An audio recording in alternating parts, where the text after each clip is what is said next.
শুরু হলো দুদিন ব্যাপী 25তম রাজ্যভিত্তিক ট্রাইথালন চ্যাম্পিয়নশিপ। শনিবার বিকেলে রাজধানীর এমবিবি কলেজ কমপ্লেক্সে এর সূচনা হয়। ত্রিপুরা ট্রাইথালন অ্যাসোসিয়েশনের তরফে হচ্ছে এই আসর। উপস্থিত ছিলেন ত্রিপুরা অলিম্পিক অ্যাসোসিয়েশনের অ্যাডভাইজারি বোর্ডের চেয়ারম্যান রতন সাহা, অলিম্পিক অ্যাসোসিয়েশনের সম্পাদক সুজিত রায়, পূর্ব আগরতলা থানার দায়িত্বপ্রাপ্ত অফিসার সহ অন্যান্যরা। রাজ্যের প্রতিটি জেলা থেকে প্রতিযোগীরা এতে অংশ নেয়। এবছর ট্রাইথালন ও ডুয়াথালন ইভেন্ট হবে। রবিবার সকালে হবে পুরস্কার বিতরণ।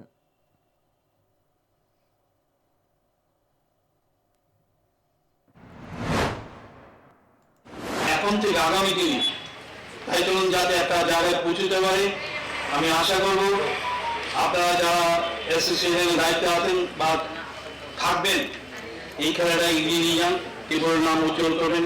প্রত্যেকটা প্লেয়ার ত্রিপুরা রাজ্যে যেন আরো উজ্জ্বল জায়গায় পৌঁছতে হবে। তার নেতৃত্ব কিন্তু আপনাদেরই দিতে হবে যারা অফিসিয়াল আছেন।